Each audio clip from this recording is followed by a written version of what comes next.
En 1997, une star du Koweït disparaît soudainement. Derrière son retrait se cache un secret terrifiant que seul un journaliste découvrira. Elle a chanté pour des démons.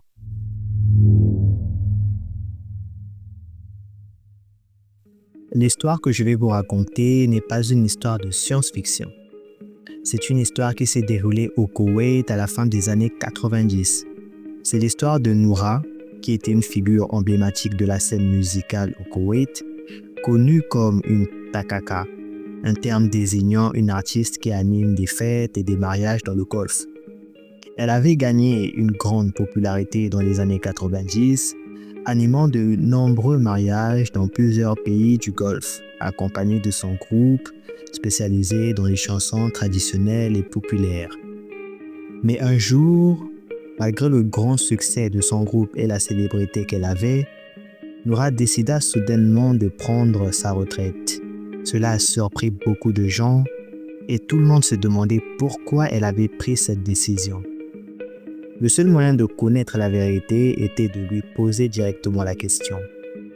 Cependant, Noura refusa toutes les demandes d'interview et après plusieurs tentatives, un journaliste réussit finalement à la convaincre de faire un entretien audio où elle expliqua les vraies raisons de sa retraite et mit fin aux rumeurs qui circulaient à ce sujet.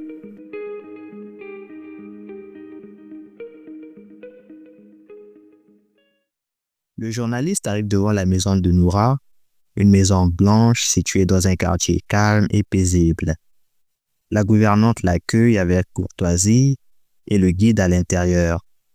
Lorsqu'il ouvre la porte, une forte odeur de parfum et d'encens envahit l'air. Il remarque aussi que la pièce est décorée de versets du Coran suspendus au mur.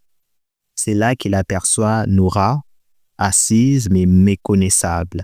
Son visage est pâle, ses traits sont tirés et elle a perdu beaucoup de poids. Le journaliste s'assoit en face d'elle et un café lui est servi. En buvant son café, il remarque que Noura le regarde fixement, comme si elle l'examinait. Puis il pose directement la question. « Pourquoi avez-vous pris votre retraite soudainement ?» Elle répondit. « Tu es vraiment sûr de vouloir connaître la vérité? Es-tu prêt à l'entendre ?»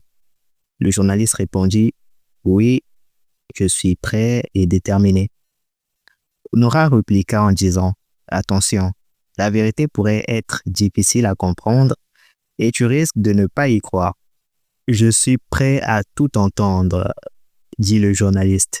Elle sourit encore une fois et ajoute « Les mots sont faciles à dire, mais l'action, c'est plus compliqué. » Le journaliste prit la parole et dit « J'ai entendu des rumeurs et je veux savoir ce qui se cache derrière. » Elle dit « Je vais tout te dire, mais écoute bien. Chaque mot que je vais te dire est important. » Noura prend une grande inspiration et commence. « Tout a commencé avec un appel d'une femme qui m'a demandé d'animer le mariage de sa fille. J'ai d'abord refusé car c'était le jour de congé de mon groupe, mais elle a insisté. Elle a insisté en disant « S'il vous plaît, ma fille rêve que ce soit vous. Elle aura le cœur brisé si vous ne venez pas. » Le cœur de Noura a été touché en écoutant cela, alors elle a accepté et a demandé quand est-ce serait le mariage. La femme lui répondit ce soir même à 22h. Noura demanda ensuite l'adresse et contacta son groupe pour organiser la soirée. Mais pourtant, une étrange sensation d'inquiétude l'envahit. Elle ne voulait pas y aller, mais ne pouvait pas revenir sur sa promesse. L'heure arrive. Nour est ponctuelle. Elle arrive aux environs de 21h et sont accueillis par le père de la mariée. Ils entrent dans une maison pleine de décorations. La maison est très belle, très luxueuse, mais Noura sent toujours qu'il y a quelque chose de bizarre. Ensuite, ils sont conduits dans une pièce pour se changer. Là, une femme grande, pâle, à la peau dure comme de la pierre, les accueille disant « Vous êtes chez vous, nous vous adorons ici. » Après avoir changé de vêtements et préparé le matériel pour le mariage, un groupe de jeunes filles comme des fans vint les voir.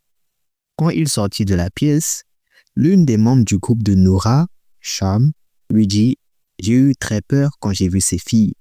Je ne sais pas pourquoi, Noura répondit qu'elle avait également eu peur, mais qu'il n'avait pas de raison de s'inquiéter.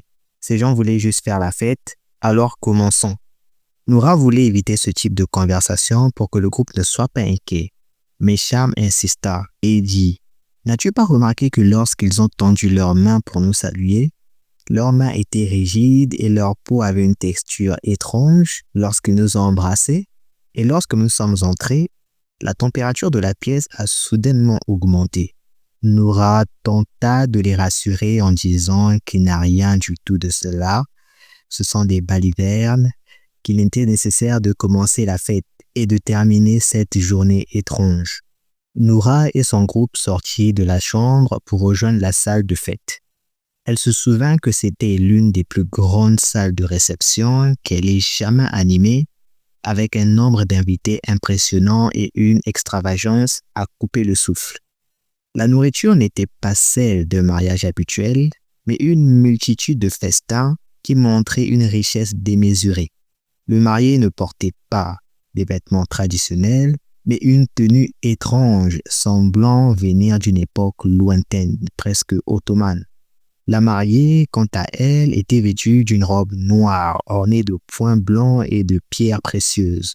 Derrière eux, une sculpture géante représentant un visage humain hurlant dominait la pièce et les deux jeunes mariés étaient assis devant sa bouche, comme figés sans se regarder, ni même bouger. Après la première partie de la soirée, Noura se sentit soudainement étourdie.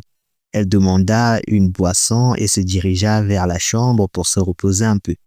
Mais la pièce où elle se trouvait ne semblait pas propice à la détente.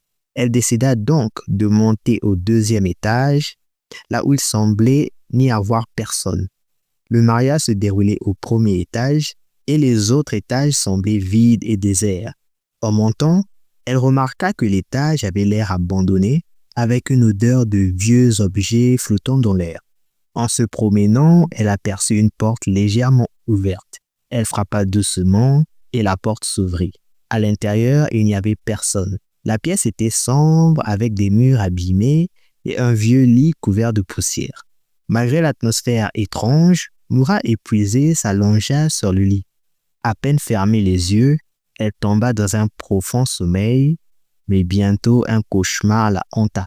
Une femme en robe noire, au visage terrifiant, courait après elle en criant. Elle se réveilla en sursaut, le cœur battant, et la porte qu'elle avait laissée entrouverte était désormais fermée de l'extérieur. Après plusieurs tentatives pour l'ouvrir, la porte s'ouvrit soudainement comme si quelque chose ou quelqu'un l'avait déverrouillée. Et là, devant elle, se tenait la même femme qu'elle avait vue dans son rêve, avec la même robe noire et le même visage effrayant. Elle ferma les yeux, espérant que ce n'était qu'une hallucination, et quand elle les ouvrit, la femme avait disparu. Noura sortit précipitamment de la chambre, scrutant les alentours. C'est alors qu'un petit garçon apparut, courant vers elle. Elle s'arrêta brusquement et monta au troisième étage. La curiosité la poussait à le suivre. L'étage supérieur était complètement différent. Les murs étaient d'une teinte très sombre et les sols semblaient abîmés, comme si le propriétaire de la maison ne vivait qu'au premier étage, laissant l'étage supérieur à l'abandon. Tandis qu'elle cherchait l'enfant, Noura entendit un murmure près de son oreille, comme si quelqu'un l'appelait. Elle se retourna brusquement, mais il n'y avait personne. Soudain, elle entendit des rires d'enfants. En suivant le son, elle retrouva le même garçon debout devant une porte.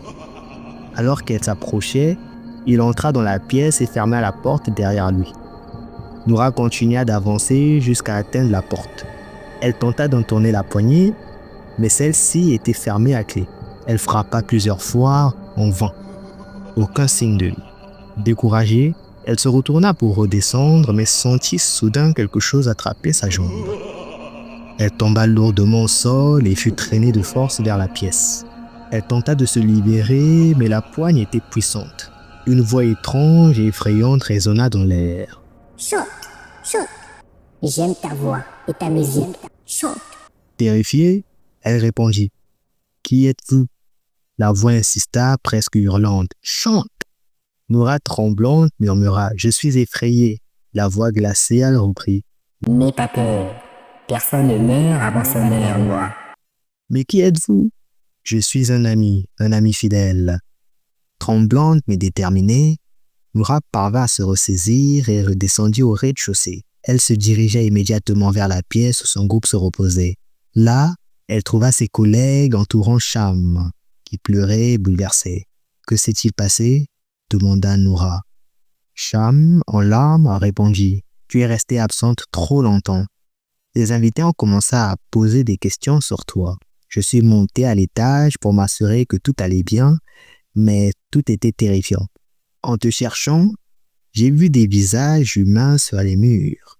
Ils étaient effrayants, presque grotesques. » Elle fit une pause pour reprendre son souffle, puis continua. « Ensuite, j'ai entendu un son venant d'une pièce. J'ai cru que c'était toi. Mais quand j'ai ouvert la porte, la pièce était vide. En refermant, quelque chose m'a terrifié. Une silhouette est apparue dans un coin sombre du couloir. Elle était immobile, comme une statue. Mon corps refusait de bouger, comme si j'étais paralysé. Cham trembla en racontant la suite. Quand je me suis approché, cette chose s'est avancée. Ses yeux brillaient comme ceux d'un chat dans l'obscurité. Sa respiration était chaude et même de près, ses traits étaient flous, comme si son visage était effacé. Puis elle a murmuré « Je veux entendre ta voix ». Je me suis mise à pleurer et il m'a giflé. Elle continua, la voix brisée. J'ai réussi à m'échapper et à descendre. En bas, un homme imposant m'a arrêté et m'a interrogé sèchement. « Que fais-tu ici? Pourquoi es-tu monté ?» Je lui ai dit que je cherchais Noura. Il m'a alors crié dessus. « Ne monte plus jamais ici. Redescends immédiatement. » Cham se tourna vers Noura, le visage marqué par l'horreur. « Noura, ce lieu est hanté. Il faut partir. »« Calme-toi, Cham, » tenta Noura. « Comment veux-tu que je me calme? Ce que j'ai vu dépasse l'entendement. J'ai vu pire que toi. Mais je t'en supplie, reprends tes esprits, » insista Noura. Cham tremblante répondit. « Ils ne nous laisseront pas partir d'ici. »« Qui ça ?» demanda Noura. « Je ne sais pas, mais ce lieu est maudit. » Noura soupira profondément avant de déclarer « Écoutez-moi, changez de vêtements, préparez-vous. Nous devons reprendre notre prestation pour la deuxième partie. Quand ce sera fini, nous pourrons enfin partir. » Le groupe reprit sa prestation, jouant une chanson. Mais à minuit, l'ambiance devient encore plus étrange. Des invités qui semblaient se multiplier de manière inexpliquée se mirent à chanter avec une intensité terrifiante, couvrant les voix des musiciennes. Les femmes dansaient avec frénésie, mais en observant attentivement, Noura et son groupe remarquèrent quelque chose d'effrayant. Sous leurs robes, leurs jambes ressemblaient à celles de chèvres, couvertes de poils et des sabots. Alors là, la panique gagna le groupe. Noura leur murmura « Continuez de jouer, ne vous arrêtez surtout pas ». Mais la peur fit vaciller Cham qui s'effondra au sol. Elle s'évanouit et le groupe la transporta dans une pièce pour qu'elle se repose. Quand elle reprit sa conscience, elle cria « Il faut partir, ils vont tous nous dévorer ». Noura tenta de la rassurer. « Cham, écoute-moi, nous ne pouvons pas fuir. L'aube est proche. Si nous voulons sortir vivants, nous devons continuer jusqu'à l'appel à la prière. » Cham en pleurs répond « Je ne peux plus, je ne peux plus. Assieds-toi près de moi. Ne chante pas, ne danse pas, ne les regarde pas, » répondit Noura. Cham finit par céder et le groupe retourna sur scène.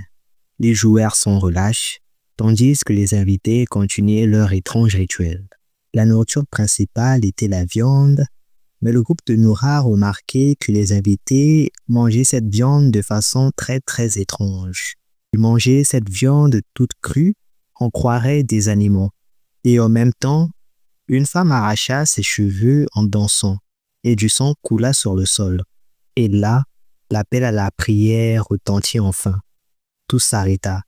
Les invités figés tournèrent leurs regards vers le groupe, leurs bouches grandes ouvertes, puis, sans prévenir, l'électricité s'éteignit. Personne ne veut mourir. C'est alors là que Noura et son groupe prennent la fuite. Noura, en courant, tomba sur un homme qui partait à la prière. L'homme remarqua que les femmes étaient paniquées, alors il demanda « Que faites-vous? Pourquoi êtes-vous paniquées ?» C'est alors que les femmes dirent à l'homme ce qu'elles avaient vécu dans cette fameuse maison, et l'homme leur répondit que ça faisait très longtemps qu'il vivait dans ce quartier et que cette maison avait été abandonnée depuis des années et que personne n'y vivait. Noura insista en disant à l'homme de partir vérifier qu'il y avait des décorations, qu'il y avait des voitures, des invités, et l'homme leur dit que la maison était inhabitée. C'est après cet événement que Noura et son groupe ont pris la décision d'abandonner la musique. Mais peu de temps après, Charles lui confia qu'elle voyait une silhouette étrange avec un visage couvert de poils. Elle finit par devenir folle et décéda. Mais le plus fou dans cette histoire, c'est que le journaliste qui avait publié cette affaire a fini par décéder peu de temps après. Et c'est en 2016 que Noura décédera à l'âge de 66 ans. Pour ceux qui ont écouté cette histoire jusqu'à la fin, qu'en pensez-vous de cette histoire? Donnez-moi vos retours en commentaire. En tout cas, j'ai hâte de lire vos commentaires.